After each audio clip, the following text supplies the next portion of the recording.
हावी नहीं होने दिया। युद्ध के इसी समय में भारत की दूसरे देशों के साथ जो दोस्ती है ना, वो दोस्ती भी बहुत काम आ गई।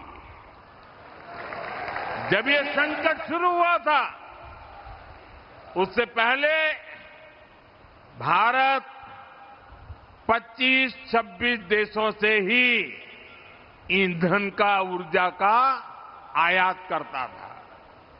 लेकिन संकट के समय भारत की डिप्लोमेसी का जलवा दिख गया। दूसरे देशों के साथ हमारे अच्छे संबंध इस संकट की घड़ी में बहुत काम आए।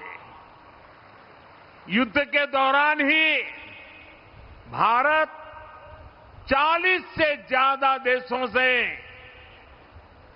ईंधन मंगाने लगा। भारत ने दुनिया को स्पष्ट संदेश दिया कि हमारे लिए राष्ट्रहित और राष्ट्र के नागरिकों का हित सर्वोपरि है। तो पीएम मोदी के जिन विदेश दौरों को लेकर विपक्ष के पेट में दर्द उठता था, वही दौरे संकट के दौर में देश के लिए दवा बने। भारत ने राष्ट्रहित और भारतीयों के हित को सर्वोपरि रखा। तेल संकट के दौर में भी देश के भीतर दुनिया के दूसरे देशों की तुलना में तेल के दाम कंट्रोल में रहे और विपक्ष के हाथ से एक और मुद्दा चला गया। आर्थिक सुनामी आ रही है, भयंकर आर्थिक सुनामी अब आ रही है।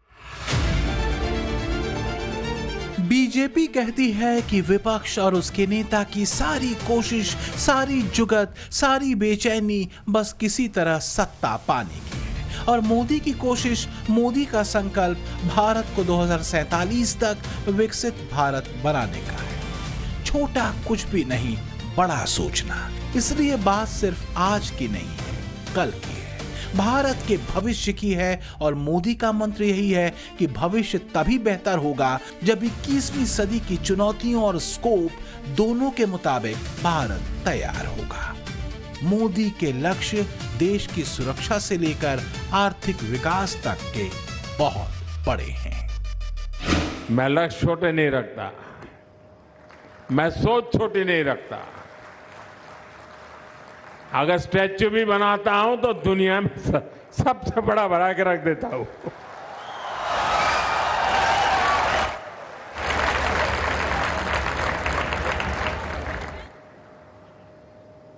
और जैसा सुवेश जी ने कहा, सुनते हो ना विनोद, काम बोलता है।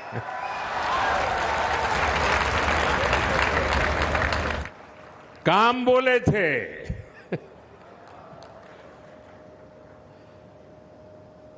ये जो प्रोग्रेस दिख रही है, ये जो अचीवमेंट दिख रहे हैं, इससे जुड़ी सप्लाई चेन को मजबूत करना, ये भी हमारा लक्ष्य है। आज भारत इसी दिशा में व्यापक प्रसार कर रहा है। हमारा लक्ष्य है कि चिप डिजाइन से लेकर फैब्रिकेशन और पैकेजिंग तक का पूरा इकोसिस्टम भारत में ही विकसित हो। मोदी जिस सप्लाई चेन को मजबूत करने का लक्ष्य तय कर आगे बढ़ रहे हैं, दुनिया में आज लड़ाई उसी सप्लाई चेन को लेकर है। सप्लाई चेन एक ऐसा नेटवर्क होता है जिसके जरिए कच्चे माल को अंतिम प्रोडक्ट में बदलकर उपभोक्ता तक पहुंचाया जाता है, जिसमें उत्पादन, पैकेजिंग, परिवहन, भंडारण और वितरण से जुड़ी सभी प्रक्रियाएं और कंपनियां शामिल होती हैं। ईरान अमेरिका वॉर में एक बात तो दुनिया को फिर से याद कर रही है कि आज की तारीख में सप्लाई चेन केवल व्यापार का हिस्सा नहीं, बल्कि देशों के बीच रणनीतिक हथियार बन चुकी है। जियोपॉलिटिक्स में देशों के बीच के कूटनीतिक और रणनीतिक संबंध, व्यापारिक नीतियां और वैश्विक सुरक्षा शामिल। और आज के दौर की जियोपॉलिटिक्स में सारी जुगत इसी सप्लाई चेन पर कंट्रोल की है, इसे स्मूथ और लचीली बनाए रखने को लेकर है। क्योंकि जिसका कंट्रोल सप्लाई चेन पर होगा वो दुनिया की आर्थिक रफ्तार को प्रभावित करने की ताकत रखेगा। ये दशक दुनिया के लिए आपदाओं का दशक बन रहा है। हम सभी देख रहे हैं, अगर ये स्थितियां तेजी से नहीं बदली गई तो बीते अनेक दशकों की उपलब्धियों पर पानी फिर जाएगा। दुनिया की बहुत बड़ी आबादी फिर से गरीबी के दलदल में चली जाएगी। साथियों, ऐसी वैश्विक परिस्थितियों में आज दुनिया रेजिलिएंट सप्लाई चेन की बात कर रही है। इसी लिहाज से अहम है इंडो पैसिफिक रीजन, क्योंकि इंडो पैसिफिक रीजन वैश्विक अर्थव्यवस्था और सप्लाई चेन का सबसे अहम केंद्र है। इस क्षेत्र से दुनिया के कुल जीडीपी का करीब 60% और वैश्विक समुद्री व्यापार का आधा हिस्सा गुजरता है। इंडो पैसिफिक क्षेत्र हिंद महासागर और प्रशांत महासागर का मिला जुला और आपस में जुड़ा हुआ जियोपॉलिटिकल और खास इकोनॉमिक रीजन, जो मोटे तौर पर अफ्रीका के पूर्वी तट से लेकर अमेरिका के पश्चिमी तट तक माना जाता है।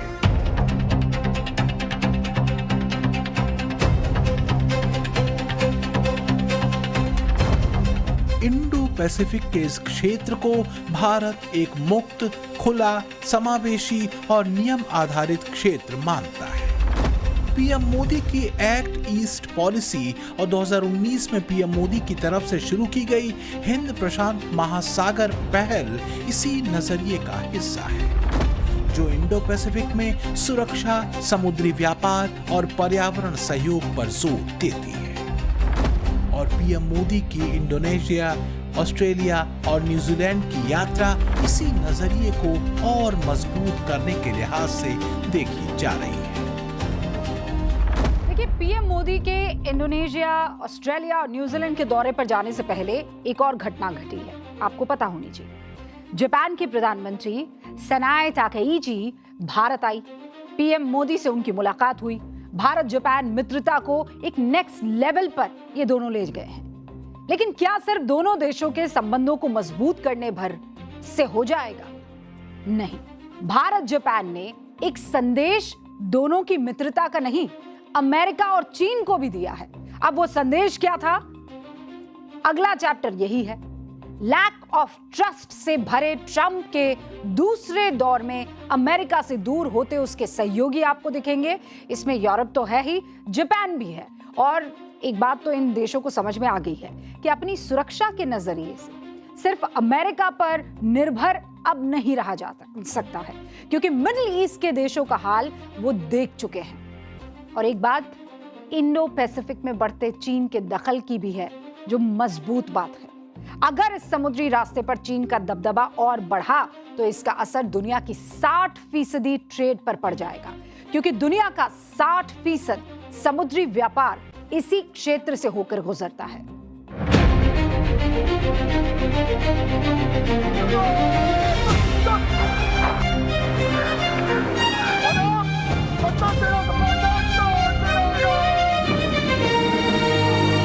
Your excellency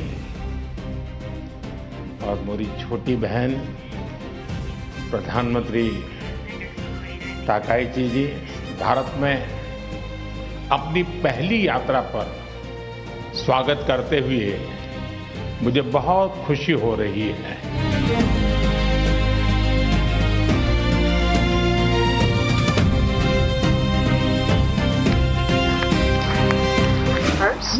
To deepen the strategic cooperation between Japan and India.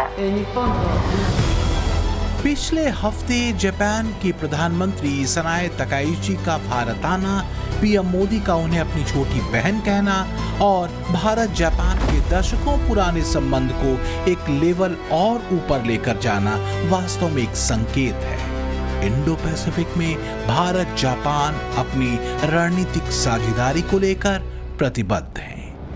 जापानी पीएम तकाइची ने पीएम मोदी की महासागर नजरिए की तारीफ करते हुए भारत के साथ चलने की बात कही।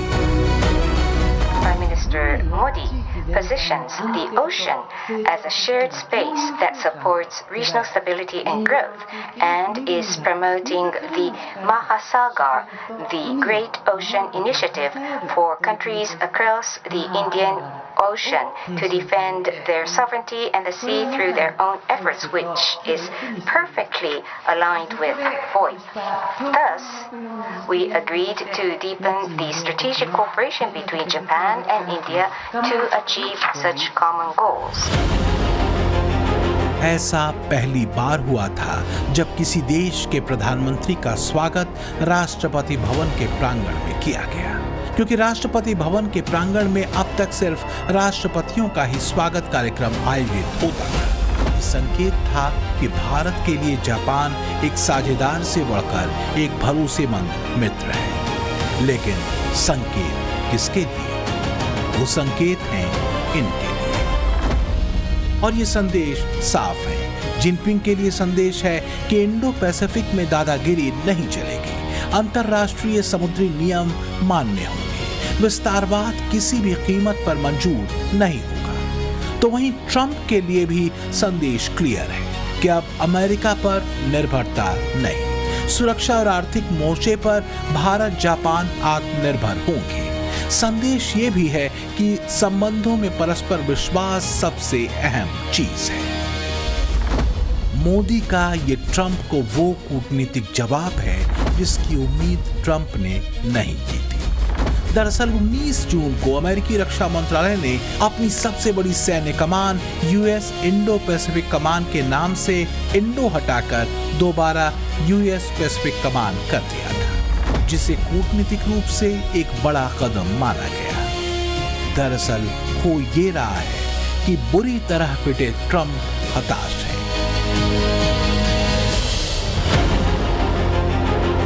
ईरान युद्ध को लेकर ट्रंप का ग्राफ तेजी से गिरा है। रेसिप्रोकल टैरिफ को अमेरिकी सुप्रीम कोर्ट से अवैध घोषित किया जा चुका है।